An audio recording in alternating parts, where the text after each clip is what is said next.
Good morning, everybody, and good day to those joining us from different time zones. My name is Armando Verdiel, Technical Supervisor at Lighting Design Lab. Uh, thank you for joining us today for our Fundamentals Light Sources and Luminaires, presented by Eric Strandberg. Eric, could you please advance the slide?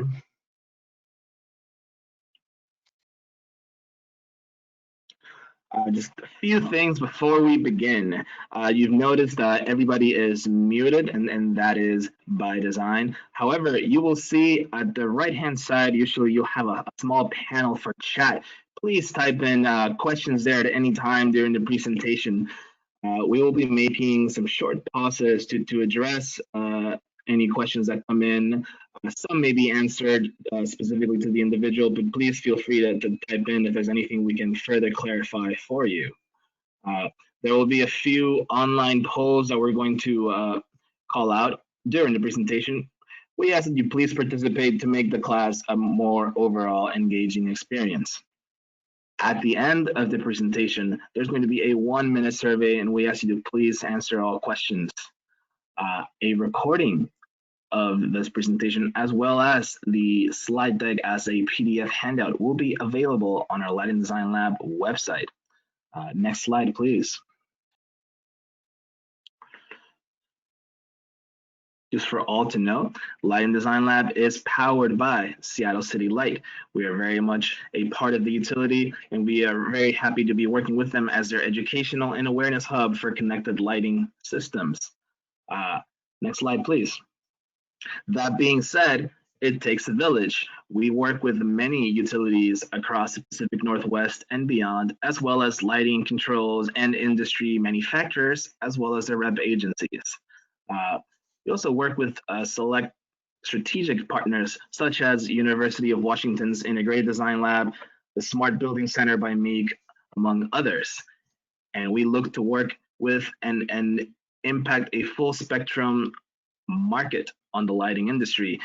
And this is our trade allies, our implementers, our design allies, think your building engineers, architects, and end use customers, more closely looked at as the facility professionals. Eric, next slide, please. We work with everybody in an end to promote our 4 core service values. These are education and training, where we have historically done great in-person workshops and trainings. Now we have adapted to our web format. Technology evaluation, that's where we highlight emerging technologies and pilots and experiments in an effort to increase awareness of these technologies and systems. We develop tools and resources, such as the Network Lighting Control Best Practice Guide series you can find on our website, or the Luminaire level lighting control video on our YouTube page. And also, we serve as information aggregators.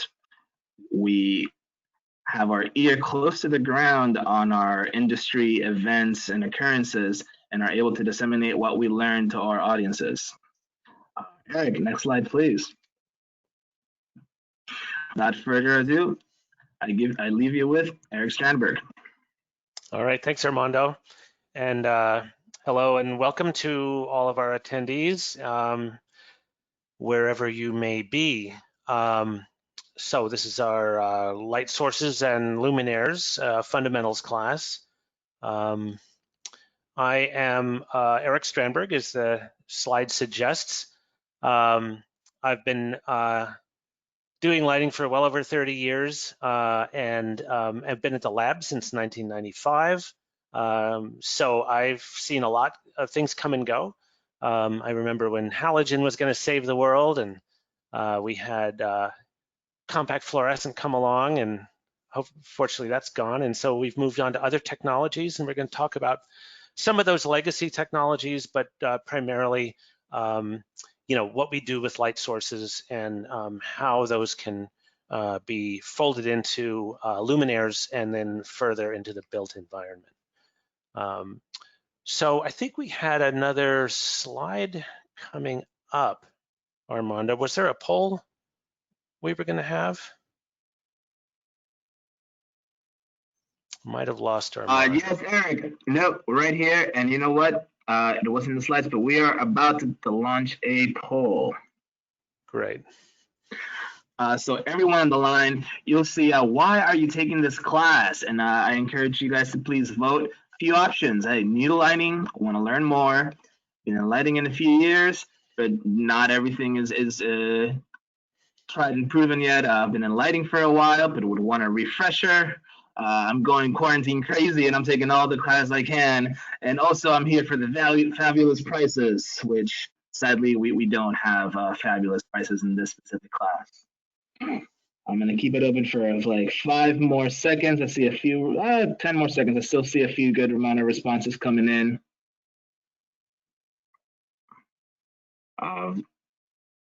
Very good, very good. 3, 2, 1, closed. I am going to close the poll. And I'm gonna share it. I see a pretty good spread between, hey, I'm new to lighting and I want to learn more. It's like about 38%. Hey, I've been lighting for a while, but want a refresher, and to an extent, this is a great refresher to take because some of the building blocks in lighting, very important. All right, well, thank you, everybody. I'm gonna hide the poll and we're gonna keep progressing on. Sounds good, Armando. Thanks. Yeah, just getting a sense of who we're speaking with, and it helps us make the classes better and helps make this class better. So it sounds like, we'll stick to fundamentals. I mean, that's what this is. And we're just going to look at a variety of things as we go. So let's just get into that. So lighting, basically light enables our sense of sight. Without it, we can't really see. And most people are visual. Visual perception drives about 80% of how we gather information about the world. And, it also has an emotional impact as well. It's not just about gathering data in the sense of just, what's what. Sight, so how does it work? I mean, it's not just, there's lots of components to it. One component is the light sources. And of course, the sun, for millennia, has been our predominant light source. And then we have another natural light source, if you will, which is fire. And we've used that in the built environment for thousands of years to light spaces that sunlight didn't get to. And it's only been in the last, really a little over 100 years or so that we've had electric light sources. They're kind of a new thing. And so we have light sources, but then we have modifiers. It's pretty rare that we're actually looking at a light source. We don't want to look at the sun, and even candlelight sometimes is fun, but usually we're modifying that in some way with a shade. So if we look at this picture here, see if I can get my mouse going, there we go. So we've got shades that modify the light sources. We've got lights shining against a wall, that bouncing off the wall and into the space. We've got windows, okay, so they may be tinted in some way, and so they're modifying the light, or they may be frosted or otherwise. And even water, other media, whether it be clouds, can modify the light source that gets to and makes it more usable. And then we have our receptor, which is the eye, and that provides sort of a biological function, but really vision actually takes place in our brains, and that we have to interpret what we see. So it's a complex web of things, and we're going to look at these first two primarily in this class. Just a little fun fact here, stars are a light source, but the moon is a modifier. So there we go. So we look at the visible spectrum. It's really part of the electromagnetic spectrum, but we only really call it light when it's visible. If it was non-visible, we might call it radio waves or X-rays or some other thing. So it's really just the visible portion of the spectrum that we call light. And this isn't going to be a class on biology, but I wanted to touch a little bit on how the eye works and some of the things that come into play. So, you know, we have an opening in the eye, and the light enters the eye, and we can vary that opening depending on how much or little light there is to gather more or less light. We have rods and cones. The rods primarily help us perceive brightness, and then the cones are how we perceive different colors. And this is very high level. Biological vision is one of those things that the more you go into it, the more you realize how little we know. But basically we have sort of three cones, if you will, that perceive a blue and a green and a red. That's kind of an easy way to think about it. A little bit like the way a color monitor would work, and particularly in the older television screens, that'd be little pixels of RGB, red, blue, and green, and we could make a whole range of colors. So cones, colors, that's one way to think about it. Both begin with C. So, you know, light enters the eye, but it must be given some kind of meaning. We're always searching for meaning. This isn't going to get into metaphysics, but, you know, it's like we look at clouds and we can make shapes out of them, you know, so we're always trying to interpret things and project things. So here we see this scattering of light and dark, and, you know, there's really not a lot that we're getting from that.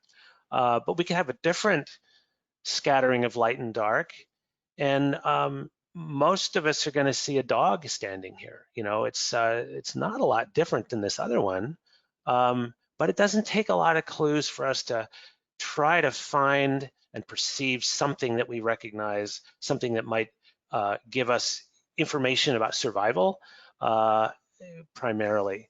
So we're really busy doing that, and that all happens in the brain. So that's really what I mean when I say vision takes place in the brain. It's all about interpretation. Okay, now to the light sources, which I'm sure you're all eager to learn about. So we have a whole range of light sources that we like to characterize, and different characteristics of them. We have point sources. We have linear sources, planar sources. That's kind of a new thing. And then we're looking at, so that would be the sort of the shape. Then there's intensity, the efficacy, or, you know, what's the efficiency, what's the life of the light source we're concerned about, the color of the light source, and how well it renders color. So point sources, you know, we talked about some of them already: sunlight, incandescent light. We have electric light sources, high intensity discharge, HID, light emitting diodes, LED. And one of the things about a point source is it can be easily aimed and focused to give us accent lighting. And one of the characteristics of it is it also has sharp contrast and hard shadows, and that can create a exciting visual environment, and that can create interest and sparkle, but it also can sometimes lead to high contrast and high contrast ratios, brightness, and glare. So we need to be a little careful with the point sources. Linear sources, you know, let's see, I've got one here. They can be used to, let's see if I can get this going. I brought some little demonstrations. I don't know how instructive this will be, but we'll give it a whirl. So here's a light source that is, normally I'd be doing this at the lab. A linear light source, right? It's inherently, so we get soft, even illumination. It has a certain orientation, so we have to orient it. We get differences when we orient it different ways. Since I'm here, we can look at point sources, and with a point source, I can get more focus and more control. And then let's see, we'll just put that aside, come back into view. And one thing then would be planar sources. So, if we look at, see if I can, some of the newer phones have probably can't see this very well, but it have a OLED. So they're not really modifying the light much. It's just the basic light source itself is a plane.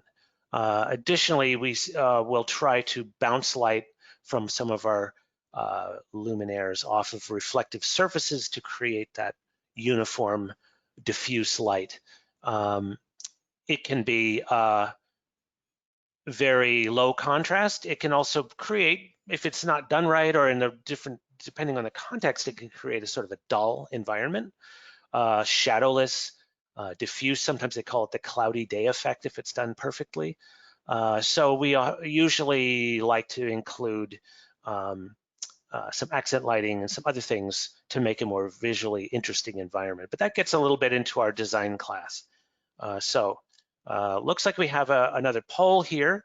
Poll coming in, about to launch. Excellent. And launching. Which of these are lighting modifiers? There may be more than one that applies. Reflector, the moon, a wall, a green candle, the optic nerve. Got a few people that started voting. And again, thank you for the ones that vote, and for the others, we do encourage as much participation as possible. And I think, as Armando suggested, most of these questions have multiple correct answers.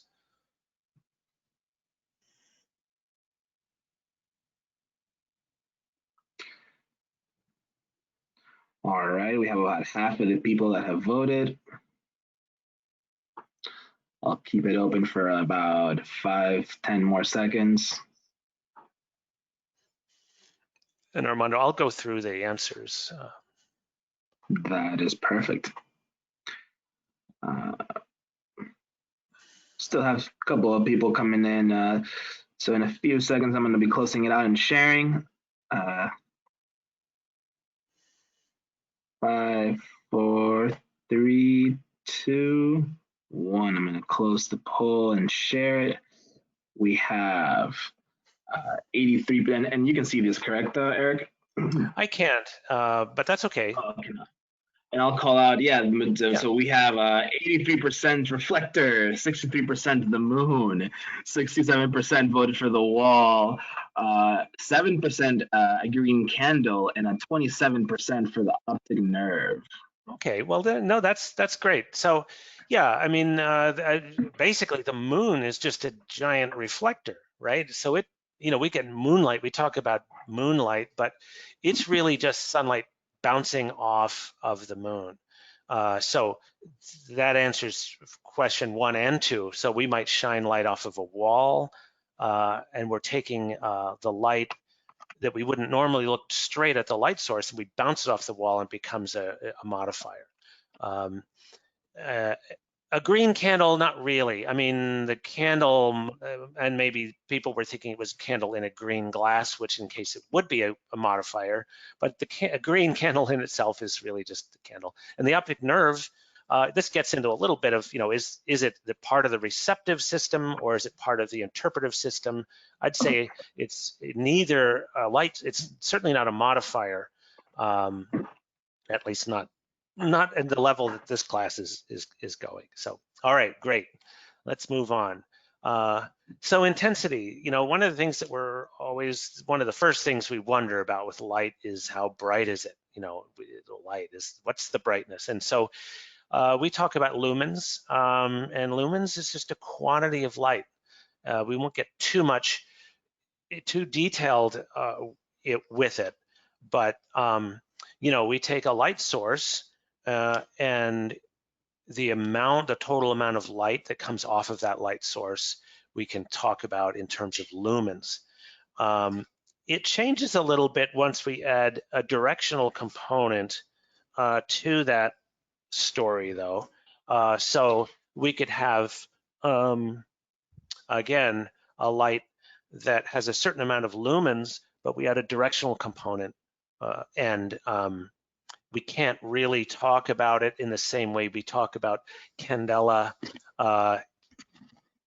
per angle, and that's expressed in candle power. Next slide here, I think might help illustrate some of that. So when we look at a directional light source, we often talk about a thing called center beam candle power, and that would be the maximum intensity as it shines straight out perpendicular to the luminaire, to the light source. But then we often are interested in what's called the beam angle.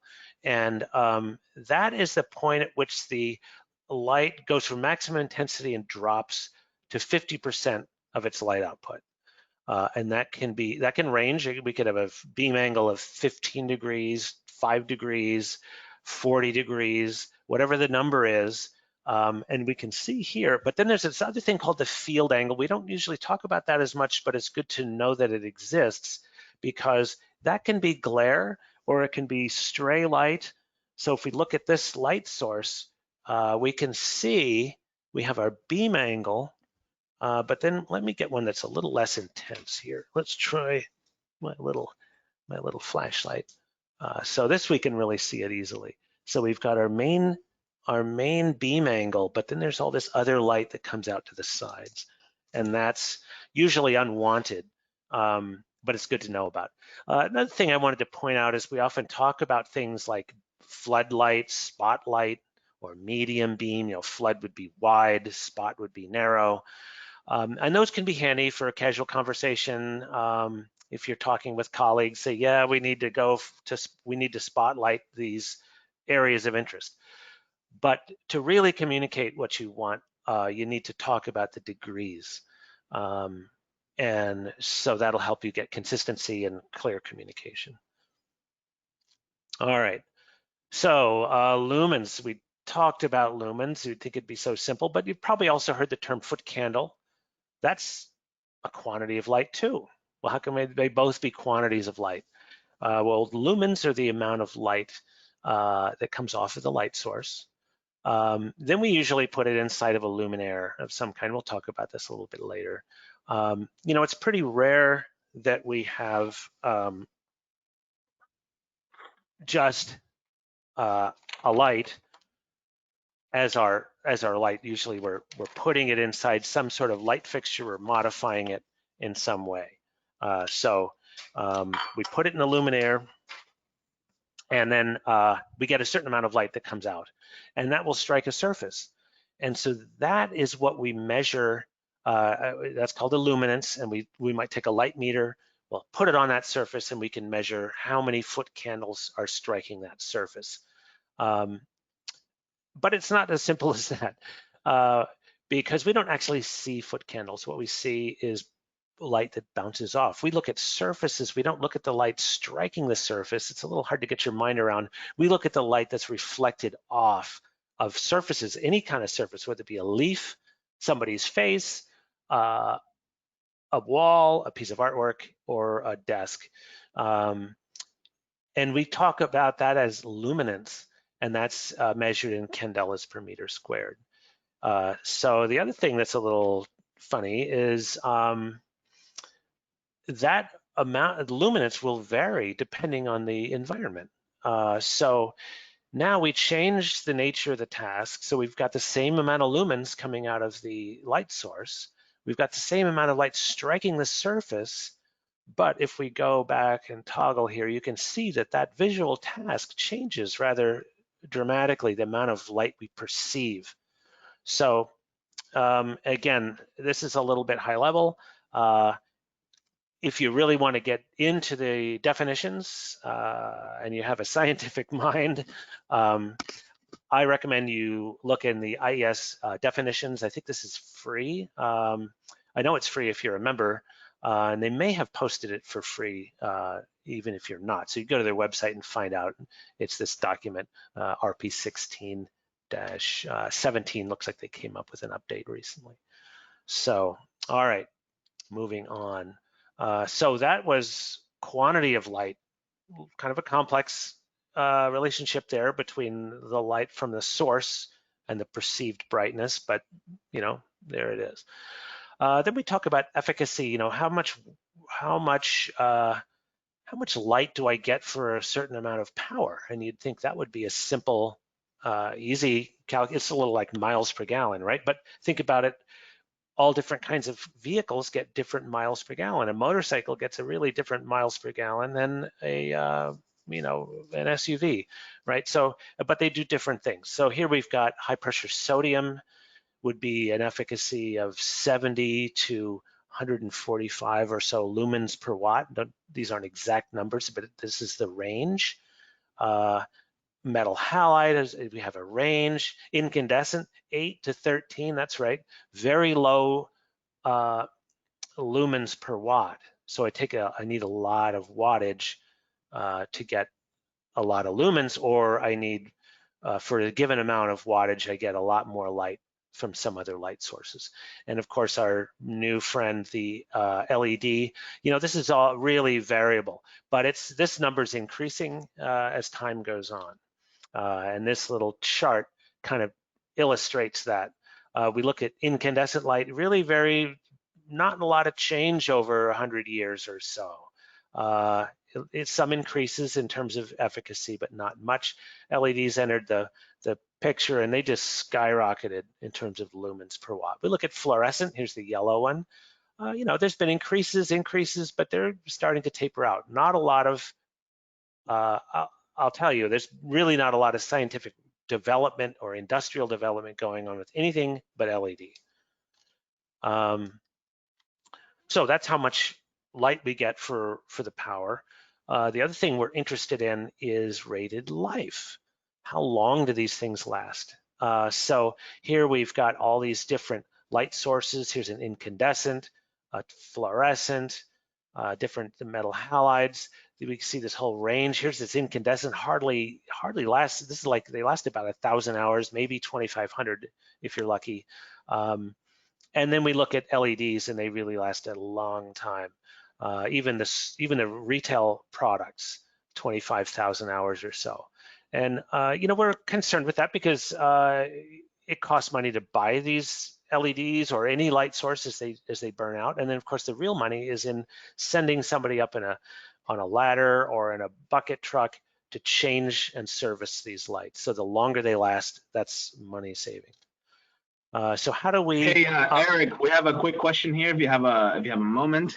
Absolutely. How do lumens per watt relate to the power factor? Well, power factor is a different thing. Let's see. So we measure wattage. Wattage is current time voltage. We won't get too much into this, and I'll be honest, I'm not much of a technician, but the wattage is kind of a shortcut for volt amps is what we normally would be looking at. And so when we look at, say, a 100-watt light bulb, it's about 100 volt, it's 100 volt amps. Power factor would be 1. But we get other light sources where we have a rated wattage, but the volt amps are a different number. And so the power factor, so the wattage appears to be usually lower than the volt amps might be. We might have a volt amp, we might have a power factor of say 0.5. That would be pretty crummy, but we see product like that, especially in the early days of LEDs and with compact fluorescence. And that means that it's actually consuming twice the volt amps.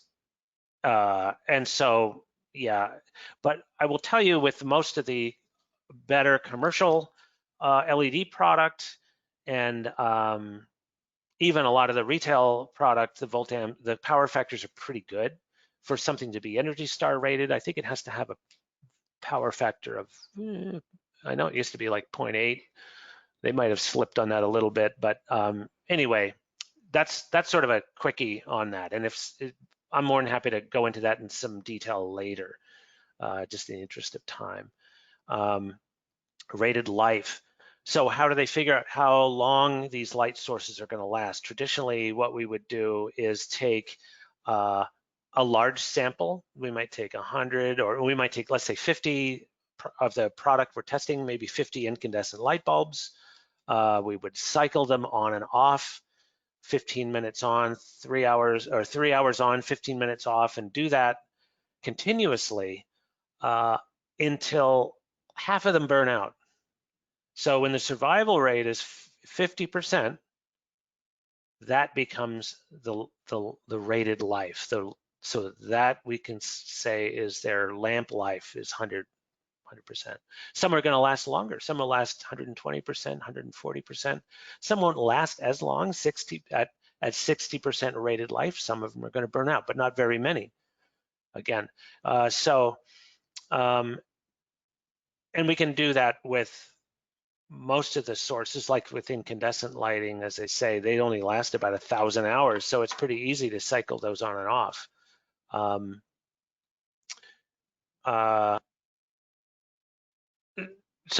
But we'll get into how that may be not the way we do it for some other products, particularly LED. There's other things that though we could use to determine the rated life. I mean, with some things like particularly incandescent lights, we know when they've burned out because they don't light anymore. We flip the switch and nothing happens. But others will color shift. So here's this little space, and we've got, in this case, these are probably metal halides, and we've got some that are white, some have gone a little pink, this one's kind of greenish. So is this one burned out? Do I change it? Has it reached the end of its life? It certainly is a distraction. So we might want to replace it. And then sometimes they'll start to cycle on and off. The light output will reduce significantly, right? So sometimes they just get dimmer and dimmer and dimmer. And at that point, when do we change it, even if it's giving out light? And that's really what gets us into with LEDs, because with most of these, they'll eventually fail. But with LEDs, they don't necessarily fail, but we'll get back to that. So all light sources lose light over time. And some lose light fairly quickly, like here's this mercury vapor. So here's our 100% of lumens. And by the time I've gotten about 50% of its life, it's lost 25% of its light. And it just keeps going down like that. Some, like some of the fluorescents, you can get to its end of its rated life, and it's only lost, maybe 10% of its or 5% of its light output. So that's pretty acceptable. But with LEDs, it's not this, it doesn't work that way for a couple of reasons. One, so when I've got something that lasts 1,000 hours, I can put that in the lab and cycle it through. How many hours are in a year? Since we're not doing this live, I'll tell you, is about 8,700, right? So 8,700. And if I have a light source that lasts 1,000 hours or even 2,000 hours, I can put that in the lab, and within a few months, I will have reached that 50% burnout rate. Even with something that lasts us 10,000 hours, I can realistically maybe put that in the lab, and I'll get to that point where most of them have burned out, 50%. But if I have something that lasts, say, 90,000 hours, right? 90,000 hours equals about 10 years. I can't take a product, an LED product, and wait 10 years to bring it to market so I can tell what the life is. That's just not practical. No one's going to do that. So we have to figure out other ways to determine how that would go. And we have, remember, we talked about L70 is when the light time to reach 70% of light output. So we have this thing called an LM80 process. And so that is where we take the light source and cycle it for minimum of 6,000 hours, which is like 9 months. Better yet, they prefer 10,000 hours, but you can do it up to as little as 10,000, and then you take TM21. So you gather the data for that 7,000 hours or so, 6,000. But of course, data can be processed in a variety of different ways. There's all kinds of ways to do calculations and projections. And so the industry was finding that even though manufacturers were doing this testing, they were coming up with these crazy calculations to project the life of their product, their LED product. So they came up with this TM21 technical memorandum to say, okay, this is how you have to calculate your LM80 data if you want to be able to make a claim to the industry about your product. And it can only go 6 times. However long you test it, you can, so you test it, say 6,000 hours, you can make a claim up to 36,000 hours, then 6 times 6,000, and say, okay, at 36,000 hours, our product has lost only 10% of its light output, or whatever the number would be. So that's how these tests, that's how these numbers all kind of fit together. We have L70, which is a threshold, life 70%. We have LM80, which is a way of gathering data. And then we have TM21, which is a way of calculating that data. Often when an LED system fails, it's not that the LEDs have failed, it's a driver or maybe solder joints or some other thing has failed in that luminaire. On top of all that is this thing called an LM79 report. Maybe you've heard of that. And that's a way of gathering all kinds of electrical and optical information about any light source. And in the case of LM79, it's LEDs, and it has to be done by certain types of calibrated equipment in a certain industry-approved methodology, and then you can present this report. And often in the report, you'll find LM80 information. You'll find information about the color properties and, like I say, the electrical properties. Okay, I think we got another little poll here. Very correct. Launching. For those paying attention, how is the beam angle of a light source defined? Choose the answers that apply in degrees. The angle at which the light from the center beam candle power drops to 50%, or when it drops to 10%, or is it defined in foot candles, or is it defined as wide, spot, or narrow? A few responses coming in. Thank you for everybody participating. All right, getting a couple of more.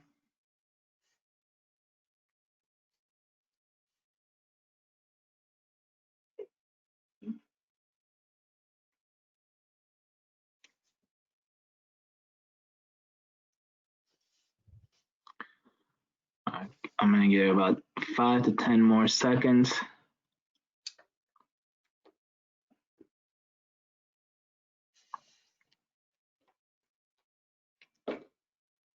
Five, 4, 8.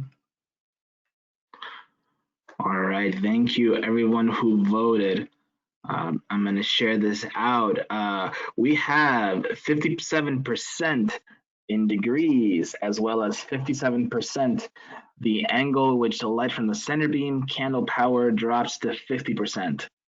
There was an 11% of voters who also selected that 10% drop. 17% of the voters define it with foot candles, and a 34% either wide, spot, or narrow. What do you say, Eric? Yeah, right. So we had some of those were correct, and a couple of them weren't. So degrees, yes. 50%, yes. C, that's where we get to the field angle. So that's not the beam angle, that's the field angle. We measure those in candelas, so it's not foot candles. And you can talk about wide, spot, or narrow. That's not really, as I say, the best way, but you can talk about the beam angle. We can say we've got a wide beam or a spot beam. So that's okay for casual conversation. So it would be A, B, or E. All of those would have been varying degrees of correctness. All right, moving on. So color qualities of light sources. Here's two light sources that are used out in the built environment, right? So both of these, one's metal halide and the other is low pressure sodium. And we might find both of these, and we can see that they're pretty different. The cars in the little lower box are the same cars as in the upper box. So, wow. So let's talk about what's going on there. So another thing besides brightness that people often notice pretty quickly about light sources is the color of the light source. And we think about, is it cool? Is it warm? Is it yellowish? Is it bluish? And we measure those in kelvins. We could talk about that as the color temperature. And you can think about that as you might have and in fact, they do have this thing called a black body radiator. Maybe you've heard of that. It's a chamber that only doesn't really reflect any light, ideally, in a perfect sense. It's only radiates light. And so you put a piece of material in there, a chunk of metal, heat it up. It gets hotter and hotter. You think of, red hot, white hot, and at some point it vaporizes. So we can't really get some of the cooler colors from that particular testing method, but we can project out. And so we see, again, instead of Fahrenheit or centigrade, it's a Kelvin scale, scientific scale. Right, yeah, so here's two light sources. See how this works here. Here's one warmer light source. Let's turn it this way since I have daylight coming in from the other side. And we've got two light sources. You can see one's cooler and one's warmer. So we have sort of in fact, this one's 5,000 kelvins, and this one's probably lower, somewhat lower than 2,700, maybe 2,400 kelvins. And yeah, just another way to look at it. Things in the natural world, daylight, sunlight, we can measure in terms of kelvins. Daylight, they both actually change dramatically, but the industry recognized numbers for those. 6,500 kelvins for daylight. Sunlight's about 5,000 kelvins. We could get down to candlelight, very warm light, very yellow, rich in red, and so that would be 1,500 or so. Again, it depends. Incandescent at 2,700. LEDs, we can get almost any color temperature with Hey, those. Eric, Yeah. do you mind answering or commenting on why do the higher Kelvin numbers, why are they described as being the cooler color temperatures? Well, I mean, just because they are bluer, right? So it seems a little backwards, higher, So it's not really. We think of high temperature as being like hotter, and in some ways it's not really temperature that we're looking at. If we go up on, say, Mount Rainier on a cloudless day, it might be 10,000 kelvins. It doesn't mean it's 10,000 degrees up there, in terms of heat. It's just in terms of perceived, again, on that, think of our heated piece of metal. It starts out dull red when it's glowing. And then as we get it hotter, yellow hot, white hot, it's getting cooler in terms of color. Well, it's an interesting question. I mean, it just seems backwards to where it would normally be. The higher the Kelvin temperature, the bluer the light, and that's all I can say.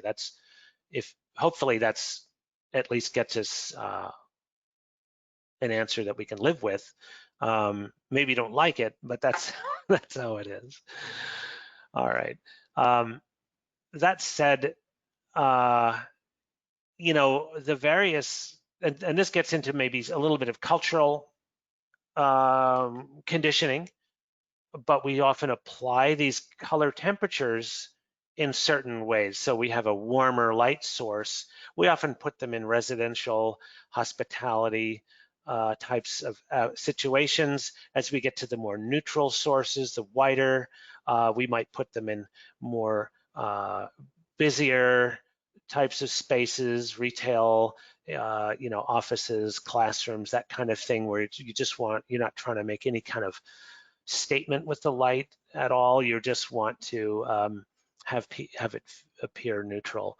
And then we get into the cooler, and sometimes we're using those, you know, for a specific purpose, either to, you know, if we're trying to match dental work, we might want to have certain brightness, because we're often seeing, say, dental teeth, you often see outside where it's very bright typically. And so if there's a little variation in color, you want that to show. We can see that in retail, jewelry, sparkle, and then sometimes for industrial color matching, whether we're matching plastics from different suppliers or things like that. So there's different reasons why we might pick different colors.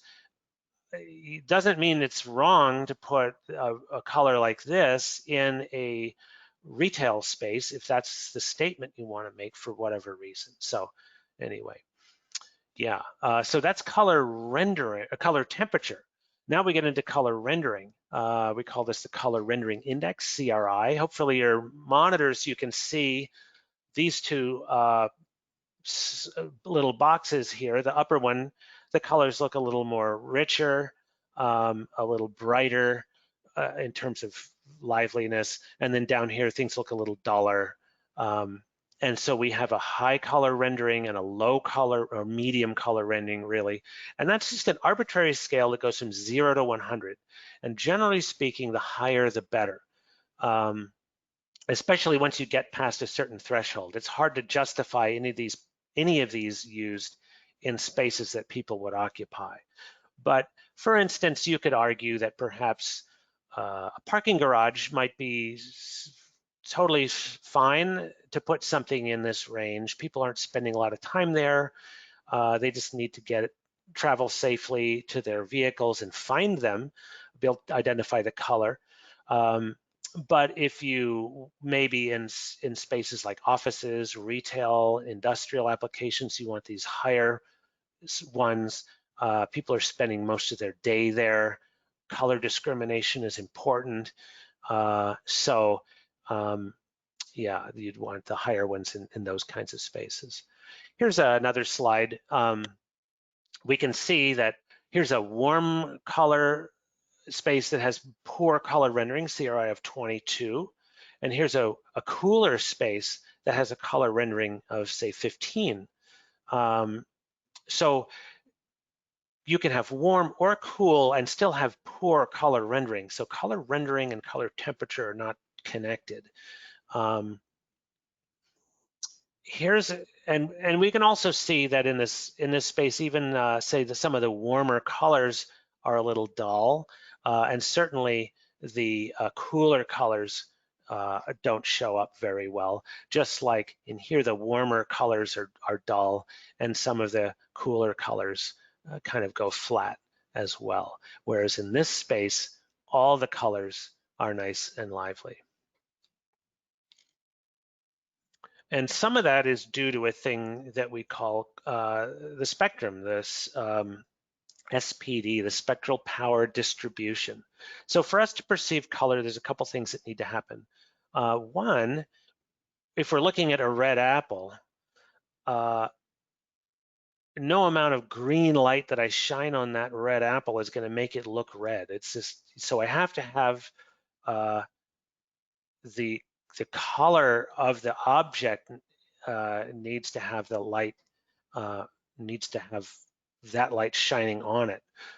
Just like if that color is missing, I won't get any color really coming back. So here we have a monochromatic light source, and I'm shining it onto something where I have greens and reds, and it's just going to sort of a gray. So those are things that need to happen. You need to have the color in the object, so I can't make this look blue because it's red. And I also need to have the color in the light to reflect back. And then the other thing is you also need to be able to perceive that color, right? So we're finding that, certain other biological organisms perceive colors differently than we do. We look at this bird that looks mostly black, but perhaps to other birds, they're seeing other colors that we're not able to really identify. And then, of course, we need to have that perception in our eye as well. And sometimes we don't have a good color discrimination. All right, so let's talk briefly about daylight. Daylight is something, as I say, that we've evolved around over millennia and as biological creatures for a million years. Right, it's important, and we use it architecturally for at least 5 things. One, for usable light levels, right? We can make openings in buildings and get daylight to come inside, and if we do it right, we can get lots of good usable light levels. It also provides a connection to the outdoors. We like to know, where are we? Are we in a city? Are we in the country? Is it night? Is it day? Is it raining? Is it cloudy? What's happening outside? Is it sunny? That's that's important, and there's science behind that. And then also a view quarter, allowing our eye muscles to relax, right? So far field views, if you're in the woods and you come out into a clearing, your eyes relax. Or if you're inside all day and you go out and you're in a plaza, it just makes you feel relaxed. And that's because our eye muscles are constantly, even in a fairly large space architecturally, are still working to focus. And when we're outside, we don't have to do that, and those eye muscles can relax. So it's literally a relaxation. Daylight as a light source can be a little messy, and that's where sometimes in the last 100 years, or well, actually probably more like 50 years, we've,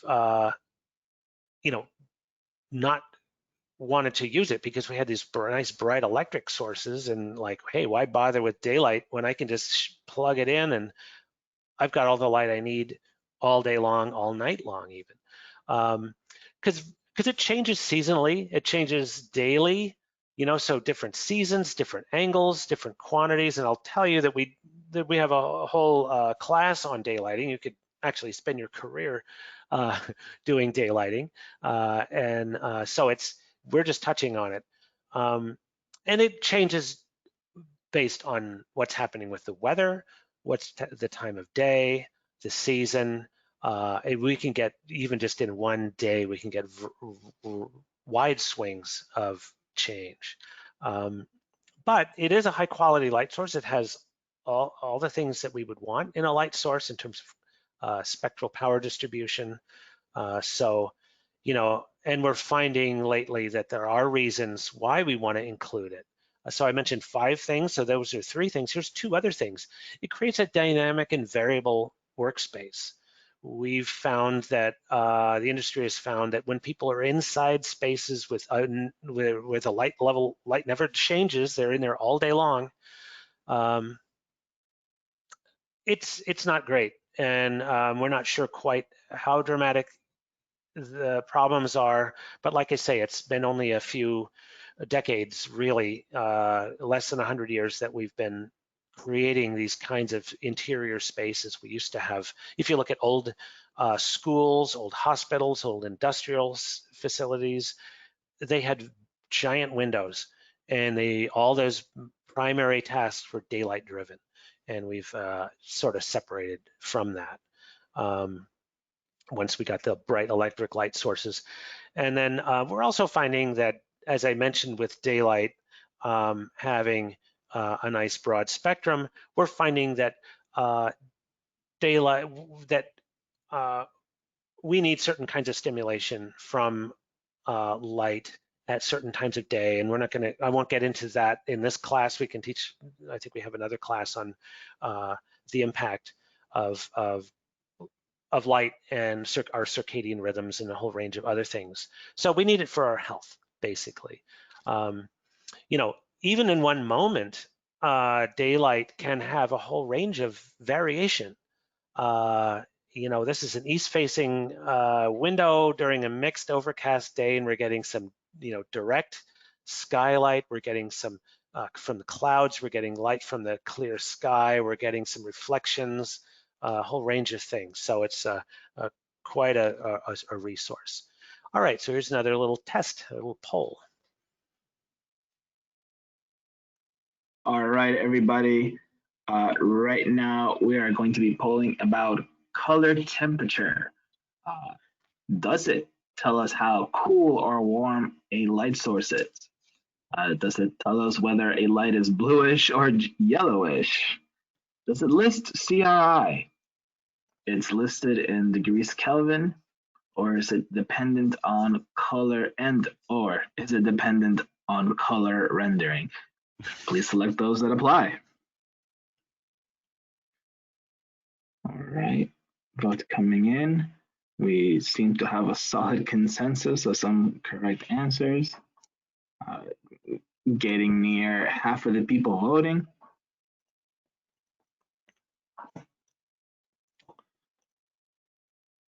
Looking good.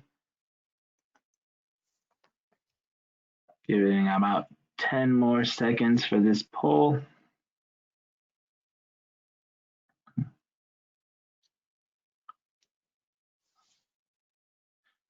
All right, closing it in 3, 2, 1. Thank you for those participating, sharing the results with everybody. Great majority voted for the first two and the fourth choice, and 86% on how cool or warm a light source is, 69% on bluish or yellowish, 3% is listed as CRI, 78% listed in degrees Kelvin, and 8% dependent on color rendering. Okay, yeah, well, I'd say we pretty well nailed it, but right, so it's listed in kelvins, not CRI is a different, that's the color rendering index. And, you know, color temperature and color rendering are, as addressing the last question, E, they're really separated. You can have different light sources, whether it's cool or warm, can be higher or low color rendering, and there's no real linkage there. All right, great. Moving on. Electric light sources. We, you know, right. So I'm kind of a lighting geek, and I've been talking about light sources all along. But another term that we use in the industry is lamp. We talk about lamps. You know, this is a lamp, light bulb. You know, and if you're talking to a client, it doesn't hurt to talk about light bulbs. You want to make sure everybody understands. There's nothing wrong with that. Sometimes if you say lamp with, you know, a group of teachers, if you're doing you know, working with for a school district or something like that, they might think of table lamps or, you know, floor lamps. So light bulbs and then light sources. It's all good. Lots of designations. And this is true to some degree, even with LEDs. So, you know, we've talked about T for tubular, G for globe, PAR for parabolic illuminized reflector, MR for a little micro mirror, multi-mirror or micro mirror reflector. And then sometimes we'll talk about like A19. So this is an A19 light source, light bulb. the A talks about its shape. We'll talk about that in just a second. But 19 means it's 19/8 of an inch in diameter. Maybe heard the term T8 lamp. So that's a fluorescent tube. So T for tubular, and 8 means it's 8/8 of an inch in diameter, 1 inch. And so we have this designation here, F for fluorescent, 32 nominal wattage, T for tubular, 8, T8, and then 830 means, in this case, it means it's in the 80 CRI range, so it means it's pretty good for the color rendering index. The 30 means it's about 3,000 kelvins. So you're thinking, hey, who cares? You know, we're all into LEDs now. Lots of this still holds true for LED light sources. When we talk about the color properties of LEDs, we'll still list them this way, or some way similar to that. We still talk about the color rendering and the Kelvin temperatures. And especially if you're dealing with replacement product, whether, you know, we still have tubular LEDs and PAR lamps. So we have, again, these different common shapes and sizes. And yeah, a lot of that is based for the older products. So with electric lights, 3 broad categories: resistive, and those are primarily the incandescents. It could be line voltage or low voltage. Discharge sources, and that would be high pressure and low pressure. And then we have solid state LED, OLED, and electroluminescent. These are probably going to disappear, but these you see occasionally in exit signs, or if you see tapes, glowing tapes that may be like in an airplane. If we ever get back into airplanes again, sometimes those are electroluminescent strips. Again, all that stuff will probably be replaced with LED. You know, we would in a regular class, you know, 10 years ago, or even maybe 5, well, probably not 5 years ago, we'd spend a long time on incandescent light sources, but we're going to spend one slide. And basically, an incandescent light is a piece of burning metal. It is, let's see, I had a little piece of, here we go. So we can see in here maybe our filament, maybe not, it's still too bright. But basically we have a little piece of metal in there, and we heat it up with electricity and it starts to glow. It gets really bright. It's like a flame in a bottle. And that's one of the things that we've liked about it over the years. They're fairly cheap. They don't last very long. They take a lot of energy, but for decades, it was really the only light source that we had. Very rich in red, if we look at its spectral power distribution. So this is the SPD, which we'll be looking at from time to time. And it comes in a whole range of shapes. Fluorescent lights.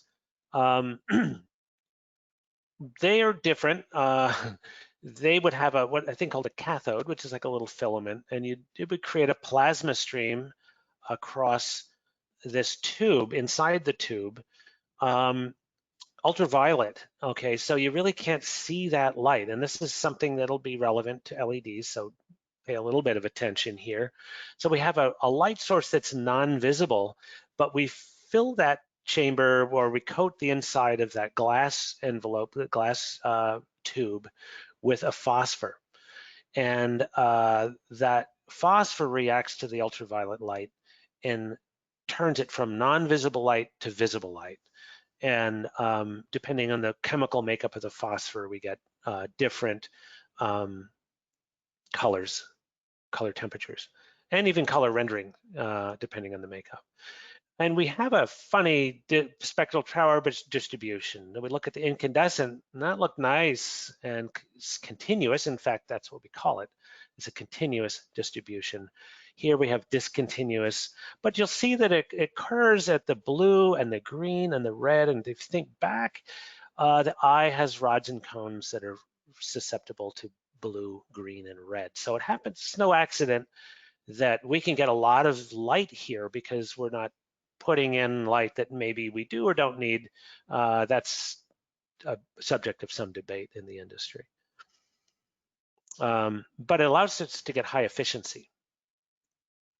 Okay, And then we have high intensity discharge.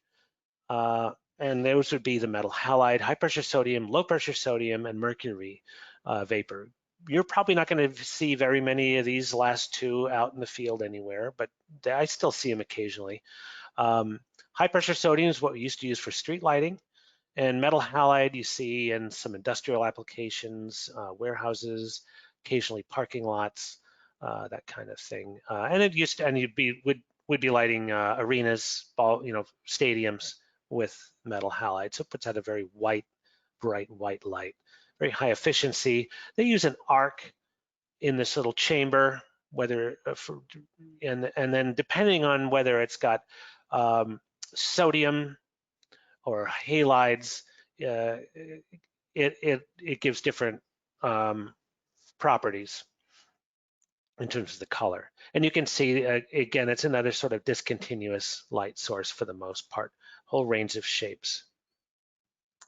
One thing to be aware of with the high intensity discharge sources, unlike the other two, is when you energize them, it might take a couple of minutes, even as much as 10 minutes before they become stabilized and actually are giving off the usable light that they would have. So we call that a strike time. And that's a problem. But it's something we put up with because they had a long life and high lumens per watt.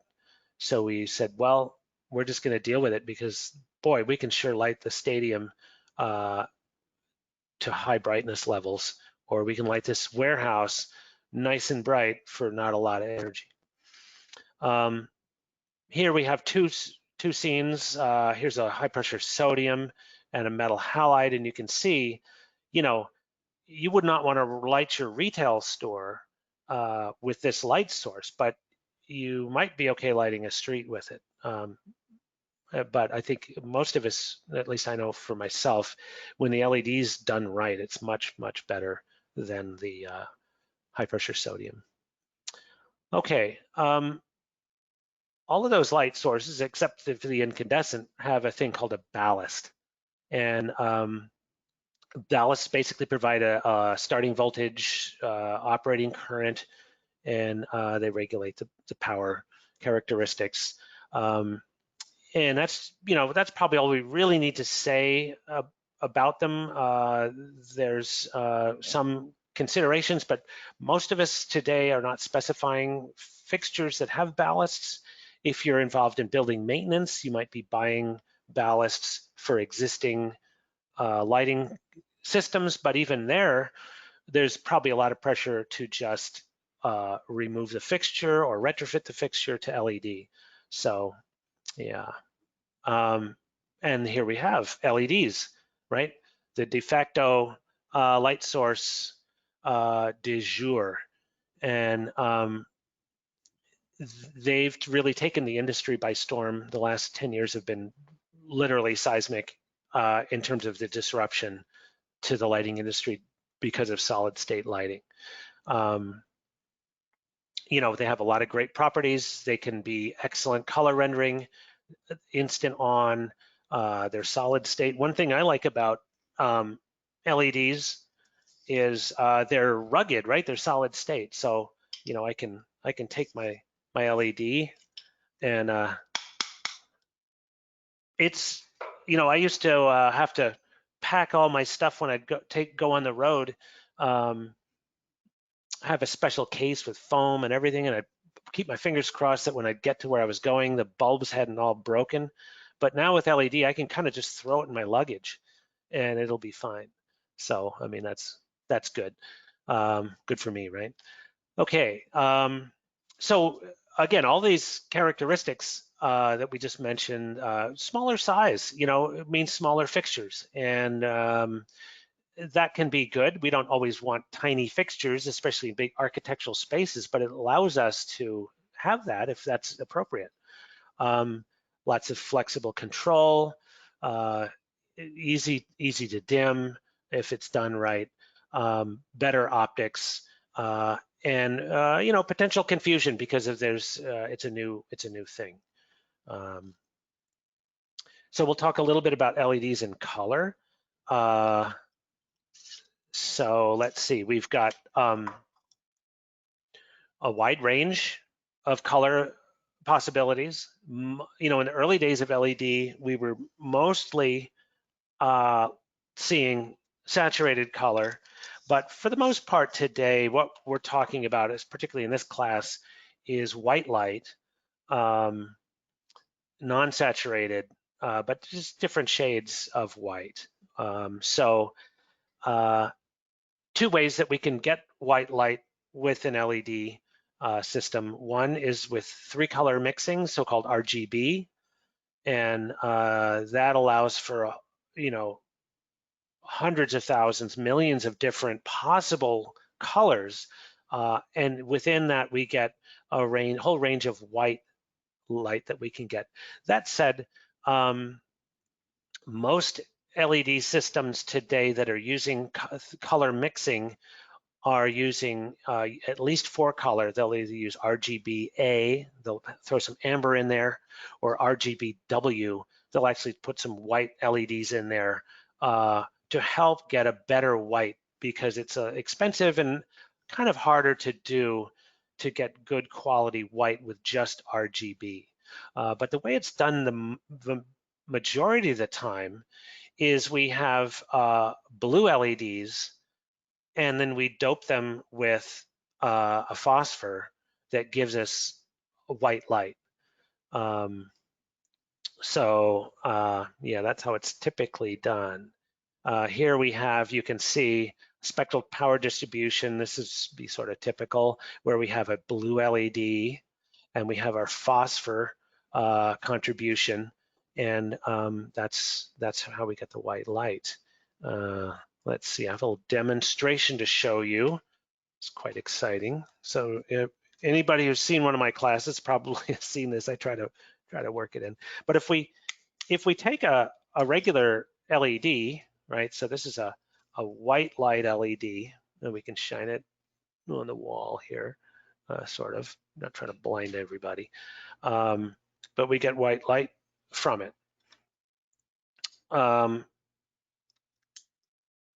But if we take away the phosphor, what we really have is a blue LED. I mean, that's pretty much about as blue could be. And then we take, whoops, oh boy, stand by. All right, that was not good. Let's try. There we go. I hit escape. We keyboard sitting right here. All right, so we take our blue phosphor. We take our chip, our lens, which is a phosphor impregnated piece of plastic, and we put it on there, and it gives us white light. All right, not going to dwell on that. I think it's a little better in person. So come to the classes when we are back open. And so what that is remote phosphor. Most of the time, though, what they do, this is a giant LED, but they take it and they put it right on the chip itself. And so a lot of times you'll see arrays of these sort of yellowish chips, and that's where it's phosphor chip, as opposed to remote phosphor, where sometimes you see a big thing, particularly in a recessed. All right.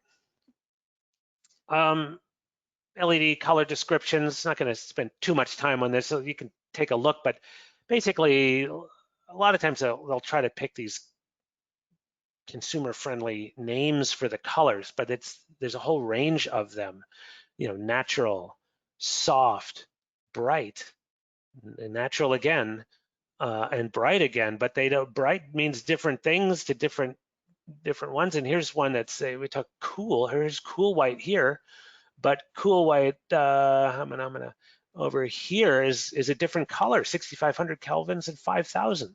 So it's a little bit like beam spread when I was talking about wide, medium, and narrow. So when it comes to color, you know, you need to know the degrees, whether it's 15 degrees or 30 degrees. Well, the same thing with color temperature. And in fact, it's kelvins. You need to sort of know. So if you're specifying product, or someone says, hey, we've got a cool white, you say, well, what's the kelvins? Because their cool white might be 6,500, but you're thinking it's actually 4,000. and that's going to be a big surprise. And we're also seeing now that we can have color tuning. We can change the color temperature, and we could never really do that practically with other light sources. So with LEDs, we can take the same luminaire and shift it, and so we can pick the color temperature that we want depending on the mood of the day or our, the time or whatever. Or different occupants maybe want different things. Color rendering. We talked about color rendering before, the color rendering index, but CRI is a somewhat flawed system, and the color rendering index we'll call that RA. Sometimes you'll see that listed as RA, and that stands for average, and it's the average of these 8 color samples, pastel color samples. But that doesn't really tell us the whole story when it comes to some of the other parts of the spectrum. Particularly, we can have, when we take an average, the problem with an average is it's not complete. So I could have a light source that's very good in a lot of these blue and green colors, a very excellent color rendering, but poor in some of the warmer tones, and I would not know that because the average says it's pretty good.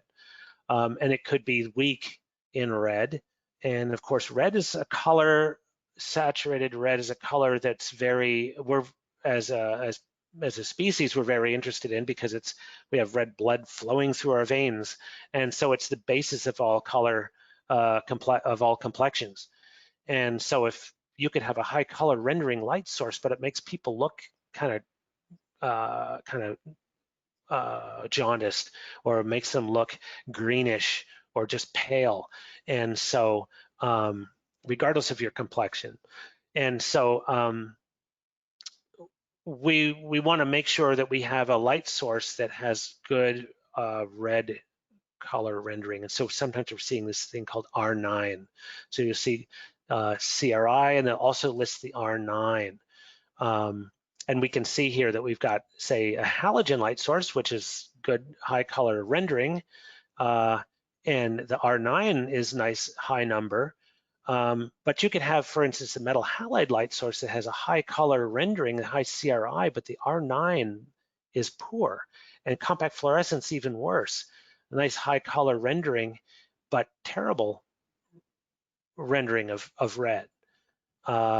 So here's some LEDs. Of course, this manufacturer has a high quality product, and so that's where they're claiming a high R9. So that's one of the flaws or the weaknesses of the color rendering index.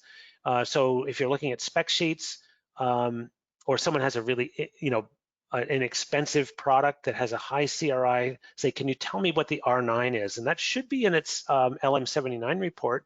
So you could ask it. If they don't have it or they won't tell you, it might be because it's a low number. Another metric, though, so that the industry is trying to find a new color rendering metric, and one that they're looking at and that's getting some traction is TM30.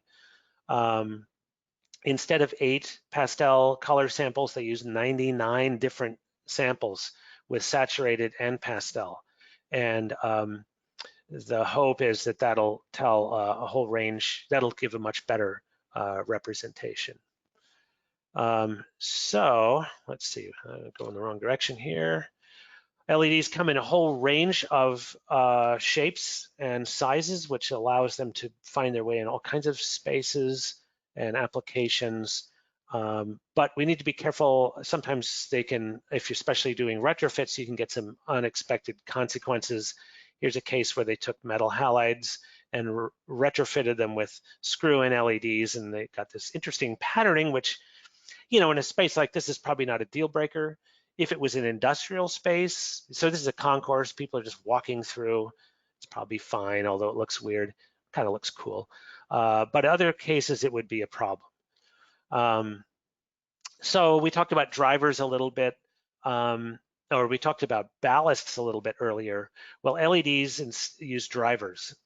Basically kind of the same thing as the ballast. It just it's a power supply that allows the system to operate correctly.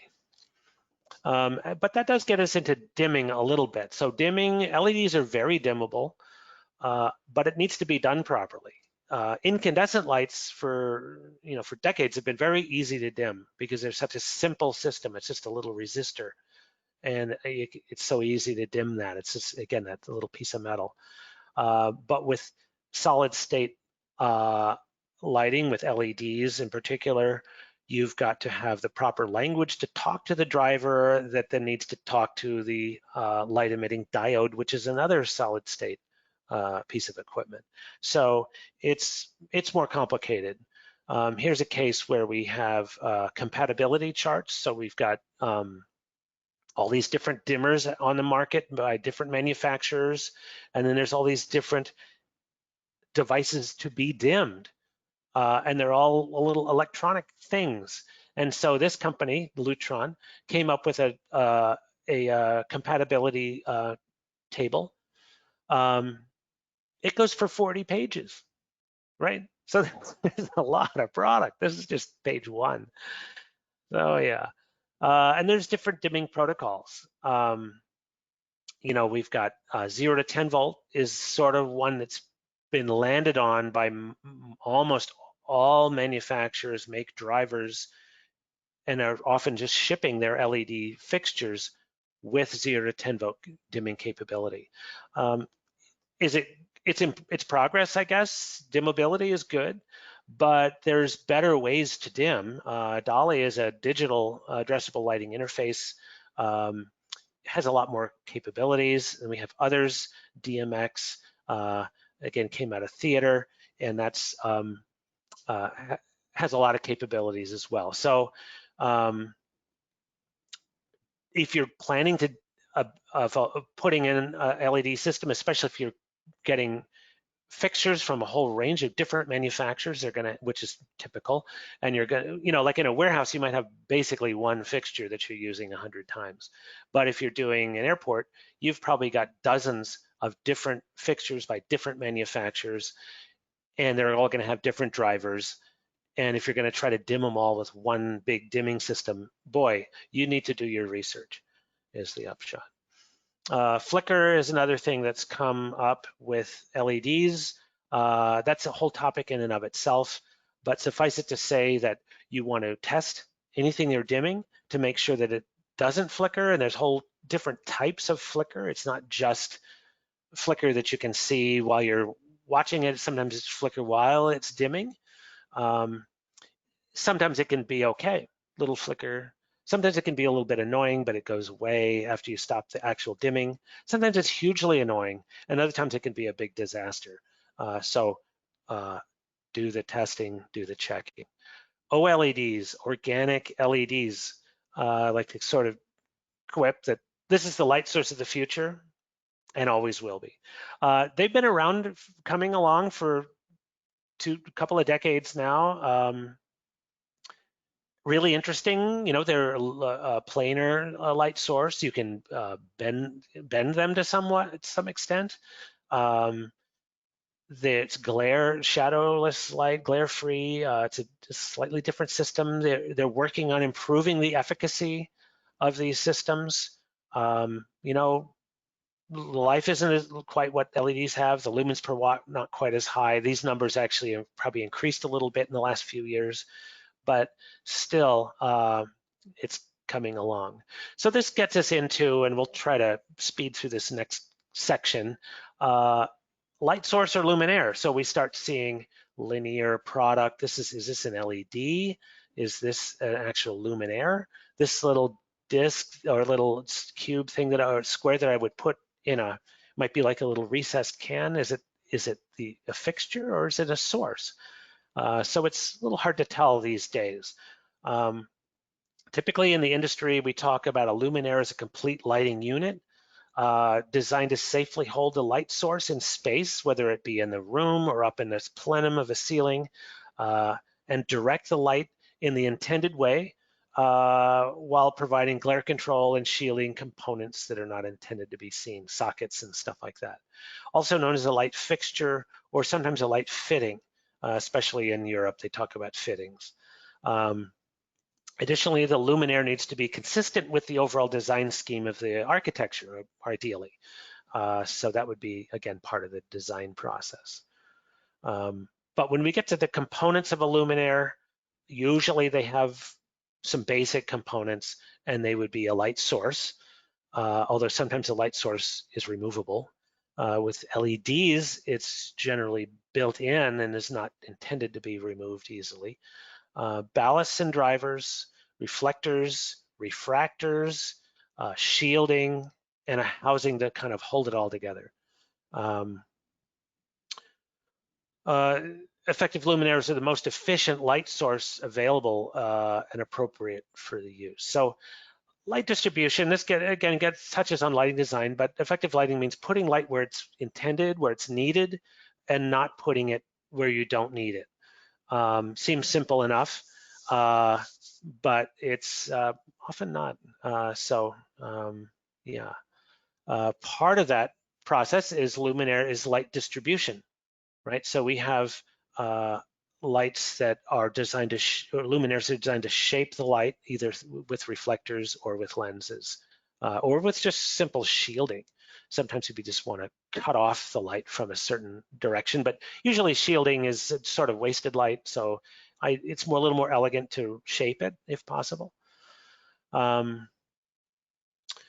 Reflectors direct where the light's going, and they can be made out of all kinds of different material. I mean, a piece of paper can be a reflector. A wall can be a reflector.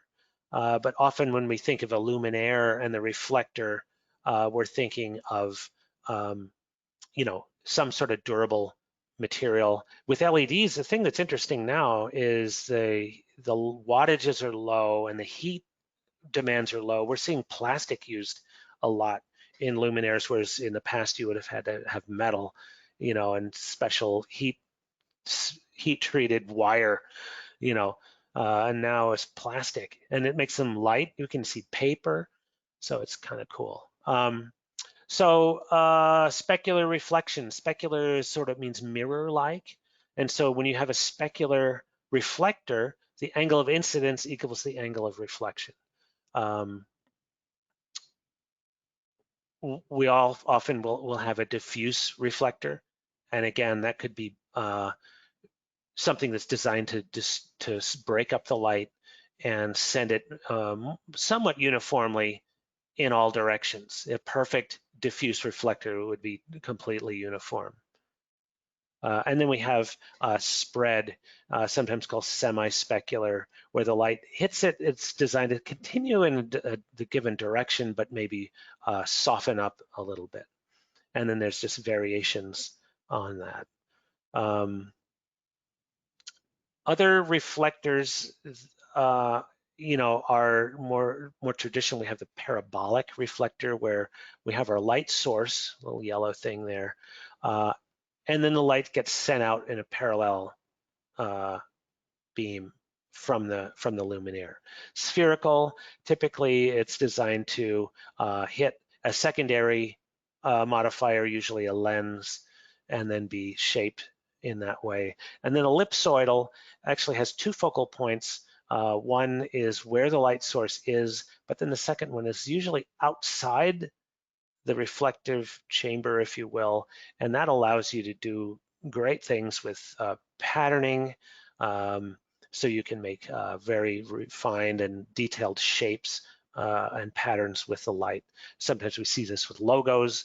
A light will be shining on a sidewalk or on the side of a building or in a convention center, and it'll see a logo or some branding or even some lettering, and that's often done especially traditionally with this method. Then we have asymmetrical reflectors. All right, so that's where we want the light to come out in not a uniform way. Like here we have sort of symmetry, but here we want the light to come out asymmetrical. And one reason that we'll do that is with, say, wall washing, where we want to as uniformly as possible light a vertical surface from the ceiling. And so we have more light energy coming down than we do having coming out at a high angle. And that's because usually the fixture is closer to the high part of the ceiling. We need to send more energy down there so that it looks more uniform. All right, shielding and refracting lenses. Sometimes all we're trying to really do is shield components so that we don't really see them. We also want to, things like sockets and drivers and little LEDs so that we're masking those to minimize glare control. But we can also shape the light with lenses as well. So we have different ways that light can be transmitted through a medium. It can come through directly and then just spread out a little bit, but still maintain its basic direction. We can have, we diffuse it. So what we want is the light to from a point source to hit it and then get softened up. And we want to diffuse it so it comes out all directions. Other times we want a selective transmission, so we have light hitting it. Certain portion of the frequency never makes it out, and the other portion, often we see this with, we're trying to keep out ultraviolet, or maybe we want to keep out heat, so we have the heat gets rejected, and so all we really get through is the visible spectrum, and so that makes for a less stressful environment, whether it be a display case that we don't want heat building up in, or maybe we're shining it on people and we don't want them to get hot. And then we have absorption where we're not transmitting much light at all. Other times we want to change the direction of the light, and that's called refraction. So again, the lenses can do things similar to the reflectors and widen the beam or concentrate the beam. You may have heard the term Fresnel lens. We still use Fresnel lenses with LEDs, and that's a case where when you've got this lens that has all this material in it, we can take out some of that material in a systematic, specific way and still get the same optical performance. And that makes the lens lighter. It's less material to use. This was particularly important when lenses were glass, and sometimes it'd be quite heavy. And so you could remove a lot of the weight that way. And then again, as I mentioned, other times we're just trying to shield direct view of the light source. So we've got this metal coming down. Now in this case, we have here's a recessed can side view. This is a compact fluorescent lamp, and we're trying to minimize direct view of this lamp, but we're also shaping the light to some degree. And here we have deep cell parabolic, so-called. Don't see these very much anymore, but we still see them. And again, a cutaway view of fluorescent lamp tubes, and then the shielding from the lamp. All right, so here's another poll. Armando, did we? Right, no, coming right up. Okay. And we are talking about reflectors. Please select all these that can apply. Are reflectors specular, diffuse, ellipsoidal, incidental, and or asymmetric?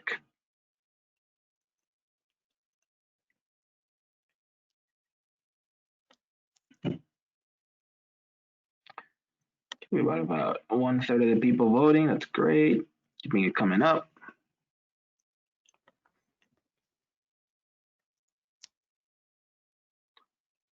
All right. Thank you guys for the engagement. Passing halfway through.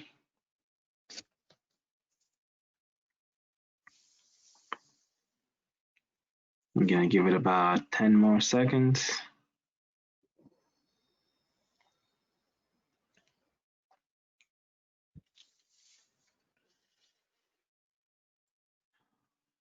All right, we're about to close the poll here and share.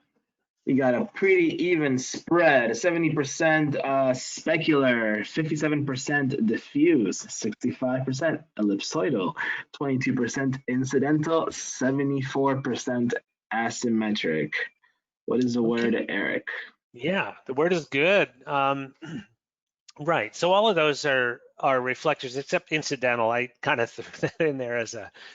We do talk about angle of incidence and angle of reflection, but we don't really have an incidental reflector.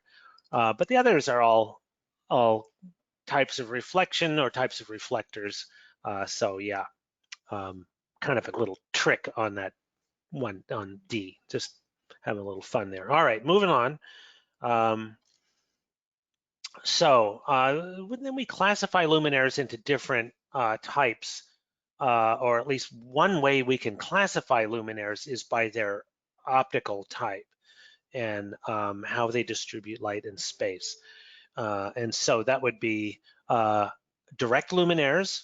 Um, Typically, in that case, the light goes in usually down in a downward direction, although it wouldn't necessarily have to be, but usually it's downward, uh, and up to 90% of the light, or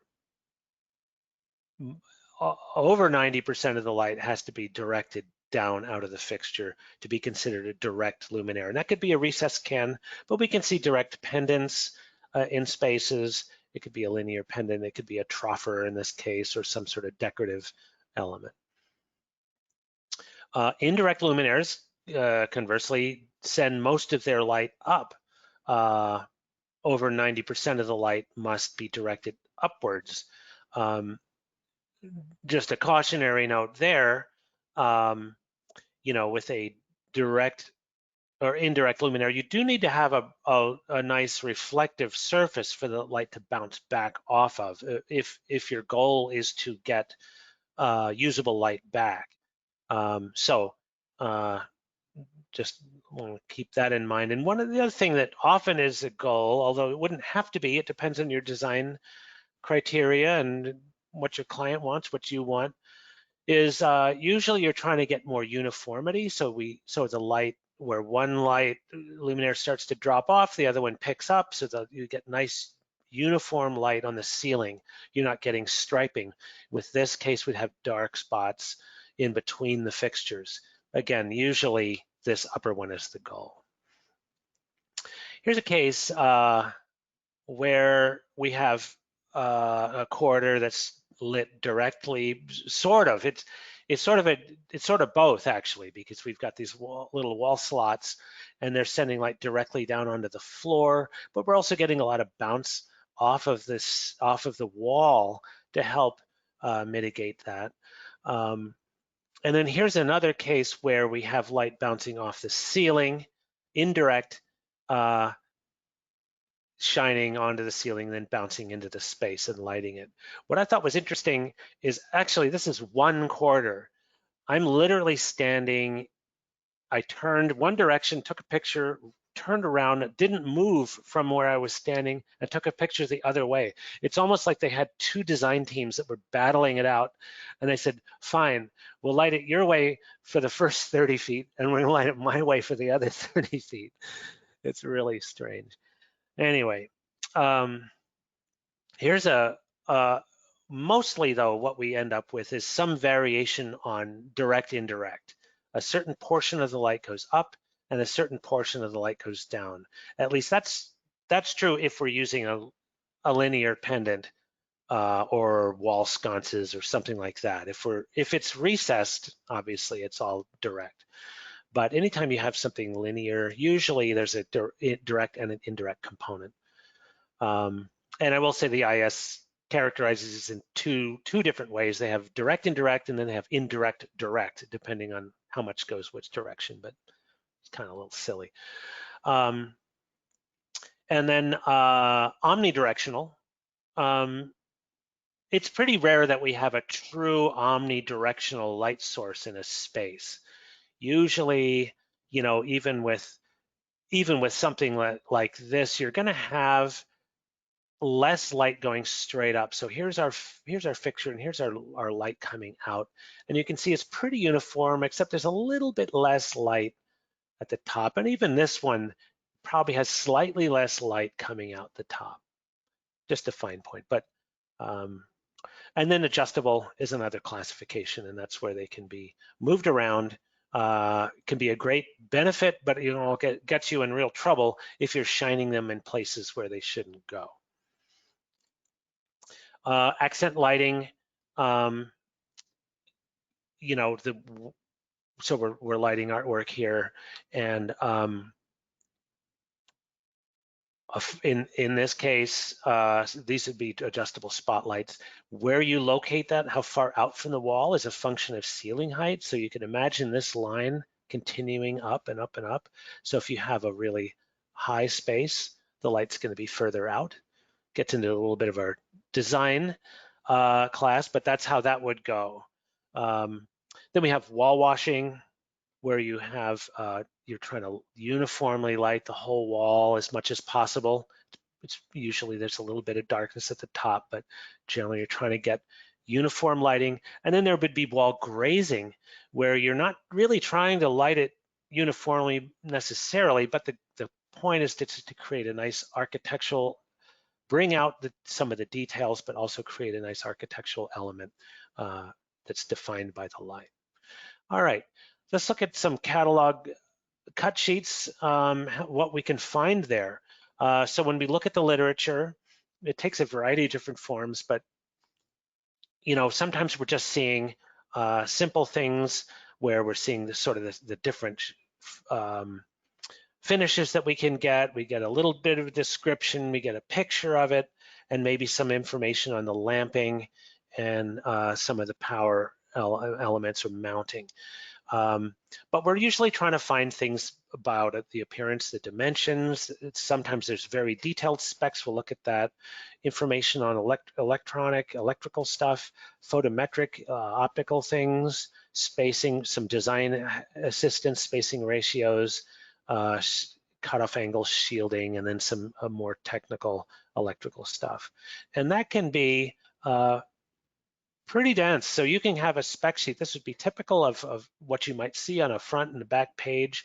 A lot of information in there, and we'll try and unpack some of that. So here's the specifications. Talking about this is a recessed fixture, little square recessed fixture, comes in a range of types, but some information about the trim, maybe some lensing options, reflector, it talks about the materials, color of the light source, things about the housing, safety listings, warranty information, things like that. So ordering codes, you look here, sometimes you see these ordering codes and they're very complex, and they often will try to give you an example of an ordering code. So here's this long alphanumeric string here. And if you look, you can find all of these things represented, as you work your way through the various things you might want to know about. The trim options, the bevel style, different lenses or no lens, more about the trim, optical accessories, if I want to add lensing or whatever.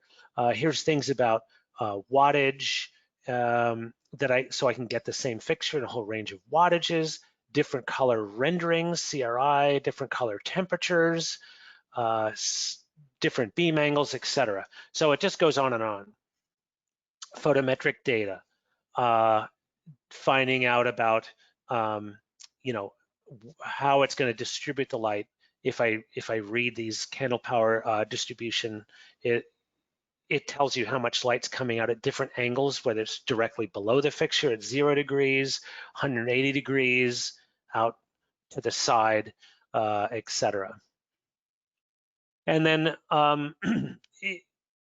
often you'll see these planes. So if I have, like, say, a linear pendant, the light distribution coming out on one axis, the 90 degree, 270 degree axis, will be different than the 0, 180 degree axis if I'm looking perpendicular or down the length. I'm going to get different distribution, and I might want to know that. How do they get all this information? Well, they use testing equipment. They use an integrating sphere where they can put a whole luminaire. This is a 3-meter sphere. You can put a whole luminaire inside there, or you can take a luminaire and have this big mirror go around and take data points every 5 degrees, and it takes another piece of data. Yeah, often we'll get someone will say, well, let's see, we're going to use this high bay. So this is a high bay fixture. I might put in a warehouse or maybe even a food court. How much light will I get? Well, I'll just say, what's the efficacy? It's like, that depends. So if we look at this fixture, just this one fixture, it comes in all these different configurations depending on the color temperature and the color renderings and the light output. So I can get anywhere from 9,000 lumens to 30,000 lumens from this fixture. I can get different color temperatures, 3K up to 5K, and I can get 70 CRI, 80 CRI, or 90 CRI. And so let's just take the 30,000 lumen fixture as an example. It's a little hard to read, but we get, I think it's like 29,000 lumens. All right. It's not actually 30,000 lumens, it's like 20,000. Okay, so it's nominal 30,000. But that's with the 4,000 Kelvin 70 CRI. Now that might be okay for a warehouse, but in a food court, probably not. So let's say we're putting it in a food court. Well, if I'm at 3,000 kelvins, 90 CRI, I'm only at 18,000 lumens. That's less, okay? And so if we look at those options, 4K, 70 CRI, it's 125 lumens per watt. That's the efficacy. But if I'm at 3K 90 CRI, I'm only at 80 lumens per watt. Well, that's still pretty good. And if it's a food court, you have to have, sometimes it's just the cost of doing business, right? If you're putting this in a retail, like a mall, or maybe like a Target or someplace where, it's important to have things look good. It's not like Home Depot, even there though. So when people say, well, what's the efficacy, or what's the, how many lumens, how much light will I get? You have all these choices, and there's cost triggers. So to get up into this range, you're going to spend more, and you're going to use more money, and you're going to use more energy. Over here, you spend less money and you use less energy. So you have to decide.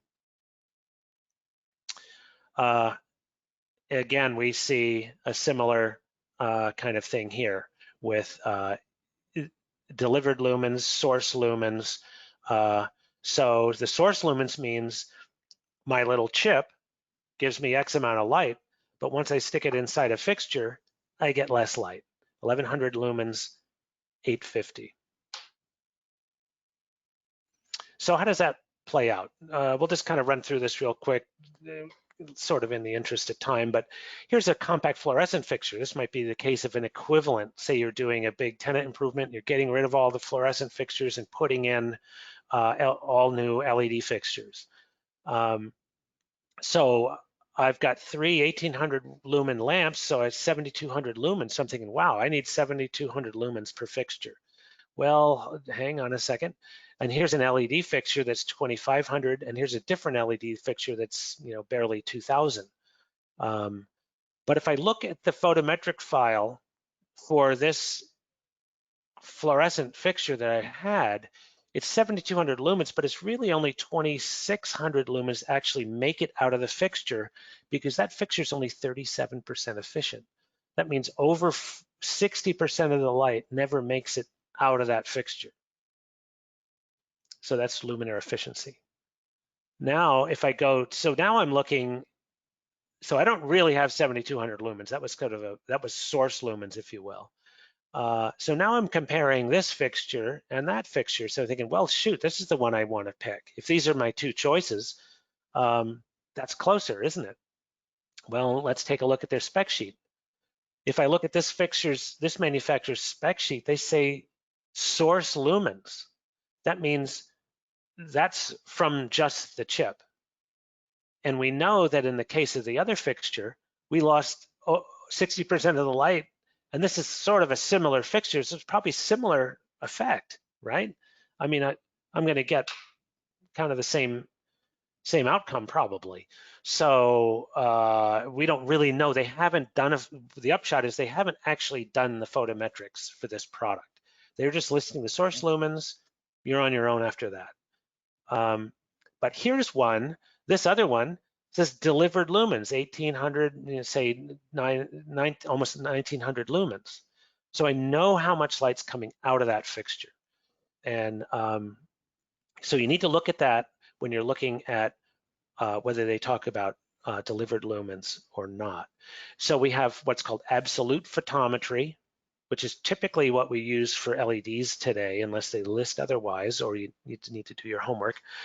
But old style photometry was called relative photometry, where you would take the source and put it in the fixture, and then the difference was your luminaire efficiency. So another poll, maybe we'll try to blast through this one.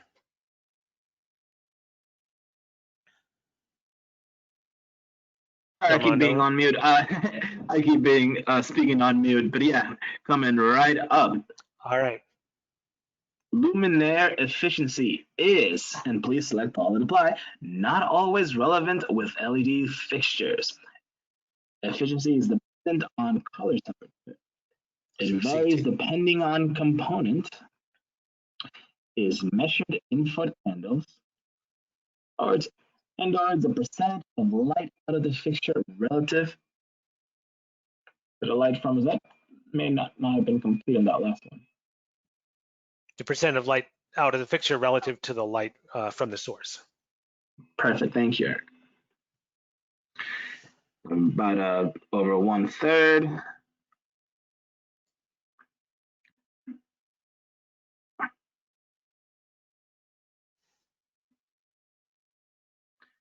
Okay, over half of the people have been voting. Thank you guys.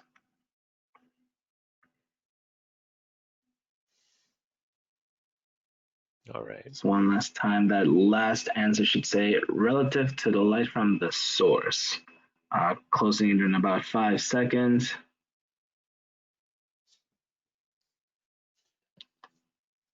All right, I'm gonna be closing it out. And we have about 3% not always relevant with LED fixtures, a 4% dependent on CCT, 92% selected varies depending on component, 16% is measured in Footcandles, and 84% to the percentage of light out of the fixture relative to the light from the source. All right, sounds like you got it pretty good. Yes, so it's again, it depends on, usually with LEDs, you're looking at 100% efficiency because they list the delivered lumens. The efficiency isn't actually dependent on the color temperature, although the amount of light delivered could be, but not necessarily the luminaire efficiency. It will vary with components. We don't really measure it in Footcandles, and it is a percentage of the light out of the fixture relative to the source. So excellent. All right, so here's a case, little bit of a design. So is this an effective solution? So what we're looking at is a scene here. Some of you might recognize this if you're in Seattle and been there. This is one of our bus tunnel stations. And we've got a piece of artwork, which is being, when the space was new, was being lit by a couple of accent lights. And right now we're not seeing anything, but if what we've got here is a piece of artwork here, which is a big decorative clock that originally was being lit from a couple of probably halogen, very narrow spotlights. And so someone had the bright idea that, hey, let's change it to something more efficient. Let's take out those 50-watt halogen spots and put in 9-watt LEDs. Well, they saved energy, but they didn't light the artwork. So they wasted money here and be really to no effect. So we always want to make sure that what we're doing is helping. They probably would have done better just to eliminate the lights altogether, just take them out if they really want to save energy. Ideally, they would put in something that would actually light the light. So we're going to kind of blast through these. We're almost done, but I want to save a little time for our closeout. So these are some checklists that you can look at on your own. Luminaire checklists, things to think about in terms of the frame, the finish, the lensing, uh, power requirements. All these things are important when you're deciding. It's not just one thing.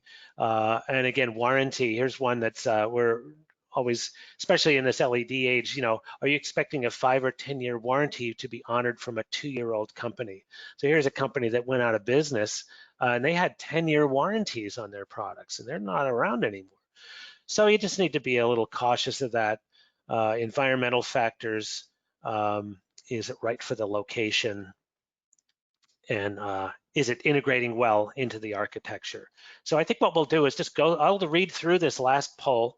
So is the most effective luminaire is A, energy efficient, B, has appropriate color qualities, C, puts light where it's needed, H, has low operating costs, and E is controllable, or F, all of the above. And I think we can agree that it would be, in fact, F.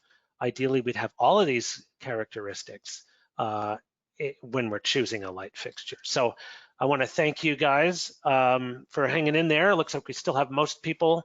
Appreciate that. I think what we'll do is allow maybe for if anybody has any burning questions, but otherwise, maybe, I don't know, how do you want to do it, Armando? No, so I don't see any other questions in chat other than the ones that we were calling Okay. out. Then I'll turn it over to you. And I want to thank you all very much. Awesome, Eric. Thank you very much. That was great, and definitely I was paying attention to some of that refresh. Could you go to the next slide, please? Oh, absolutely. Let's hit it a few words at our outro. One more time, please. I just wanted to let everybody know that this is part of our 2020 online series. You'll find the classes that are coming up on our website under the education tab. Next class coming up June 30th, communicating the network lighting control value proposition. That will be taught by George truly, Armando. So stay tuned and plugged in. Next slide, please, Eric. A little bit more. If you wanted to get any general feedback, comments, or questions, you can email us at lightingdesignlab@seattle.gov, or you can also email Eric directly at his address shown on the screen. One more time, the slide deck as a handout will be on our website. We want to take some time to thank some of our partners, utility industry partners that are working with us, making some of our efforts possible. Next slide, Eric, please. And that is all, folks. Thank you again, everybody, for joining in. Eric, for a great class, and we'll see you on the next one. Thank you. Bye.